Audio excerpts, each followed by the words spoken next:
Maybe sometimes you just need to calm down just a little bit. But, that's neither here or there. Because I'm here to tell you, Caitlin Clark has never, ever done what I'm about to show you. Let's pull it up right now.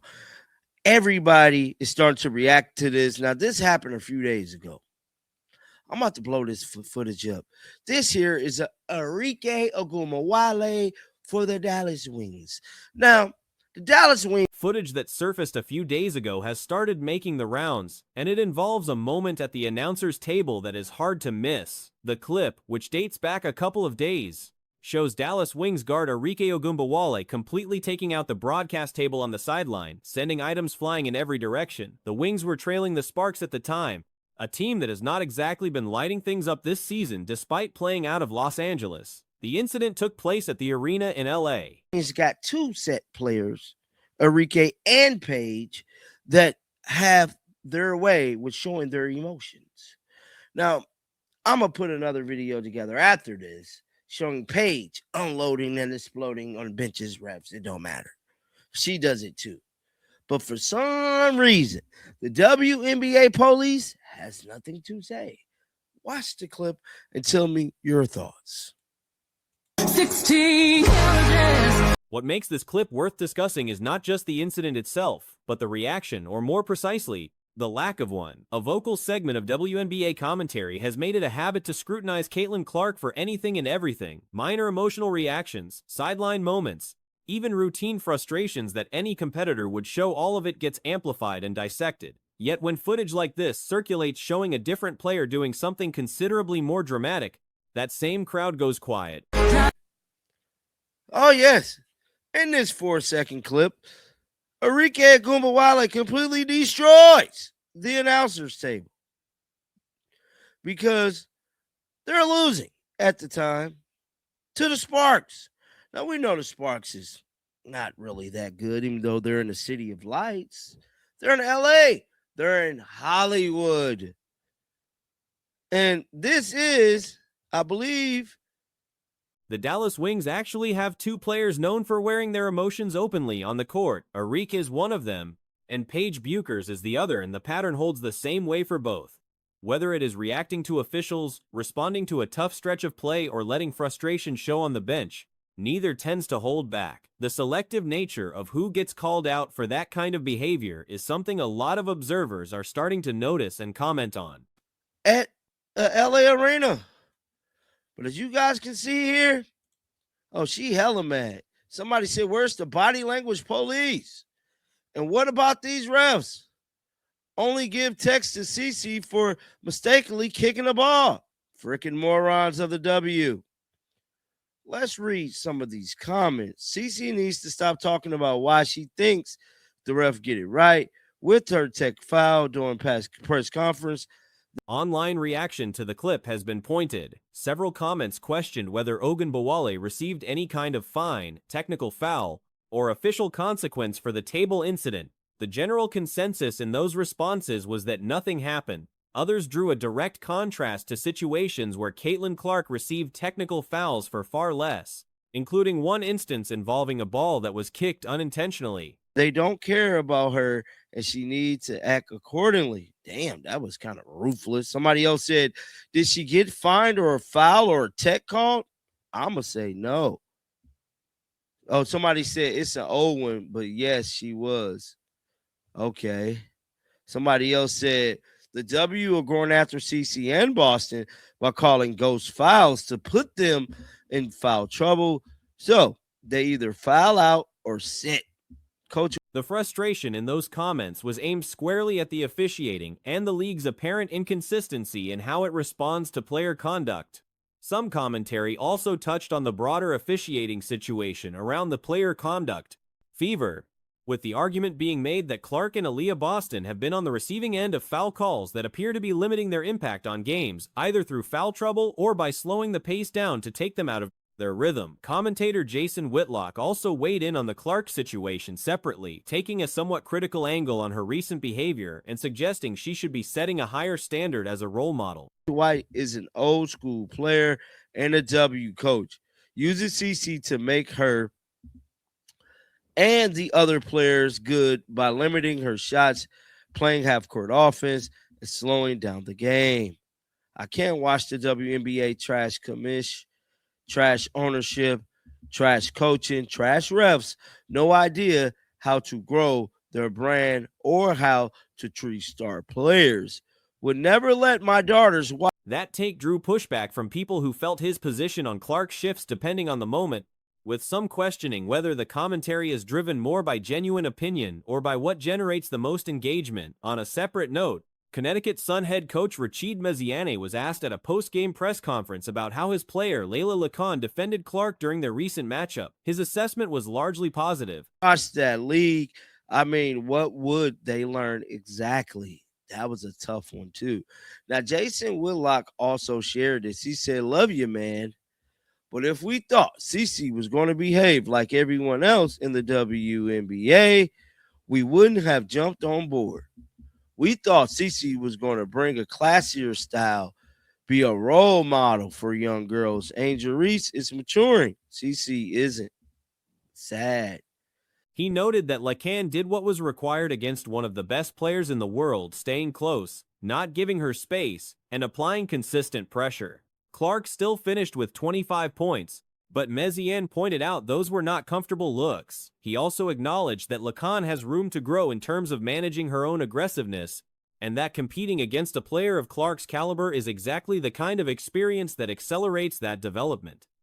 I don't know what Jason Whitlock has been on these last couple of days. Now, I have not been on this show. I leave why. But my thing about it is that Jason seemed like he's playing both sides when it comes to the CC thing. Now, I'm not here to point fingers at Jason Whitlock. He's still my dog. But I'm not with him, bro. It's like some days you like Raven Johnson is listed as questionable for the Indiana Fever's upcoming game after tweaking her left ankle during the media open portion of practice. According to on-site reports, Johnson lost her footing near the end of the viewing period, went to the sideline with a trainer, and was able to walk off the court under her own power, a positive sign in terms of the severity of the injury. However, with the game coming so quickly after the incident, her availability remains seriously in doubt. How badly she got hurt, we won't know. But the likelihood of her being back in one day is unlikely. And that's not a good thing for her because, again, it gives Ty Harris another opportunity. Opportunities which I don't really feel like she's earned based on her play versus Ravens' play. But it's going to give her more of an opportunity. As you see here from Indy Star, this is an article by Chloe. A questionable tag stemming from an ankle sprain with barely a day to recover typically signals that the player will not suit up. The Fever organization has consistently taken a cautious approach with injured players throughout the season, tending to sit players out even for minor ailments rather than risk further damage. That pattern makes it even less likely Johnson sees the floor. Chloe, it's uncertain due to a left ankle injury. She injured her ankle during team practice. Teammate Caitlin Clark listed as probable. She's going to be listed as probable for the whole season. Johnson popped up in the injury report after she twisted her ankle in a portion of practice open to media Monday. She was able to walk under her own power to the bench. She was getting checked out by a trainer when the media portion ended. It's unknown at this time whether she rejoined practice following that week. Look, if she's questionable, it means she didn't go back.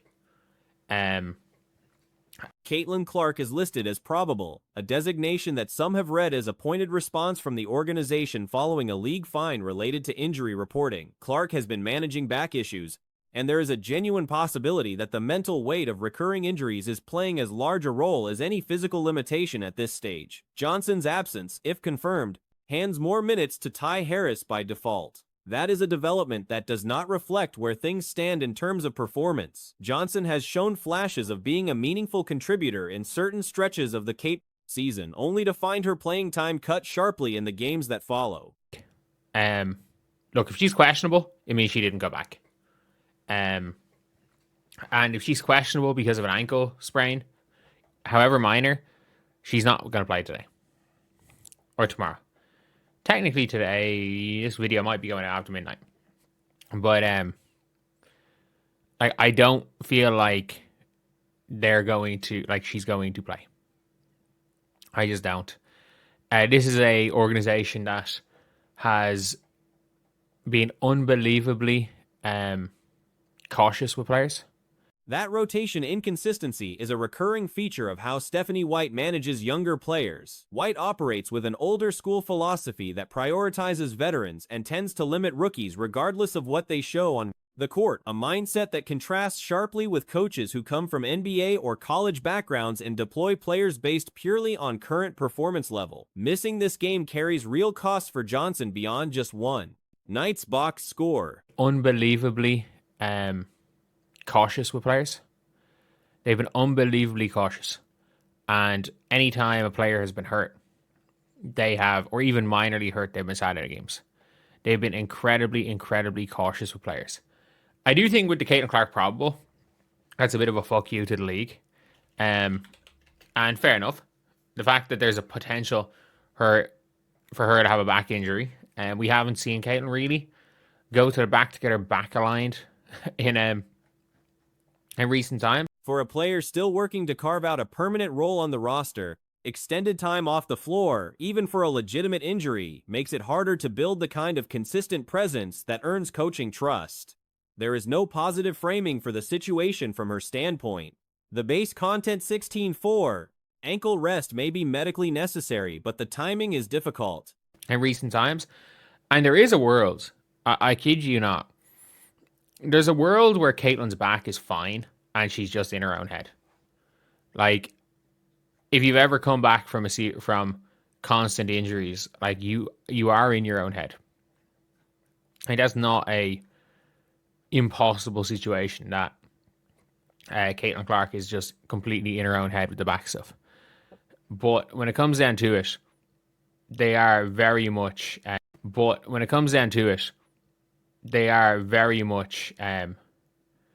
giving I'm pretty sure it's a fuck you to the rest of the league after them being fined for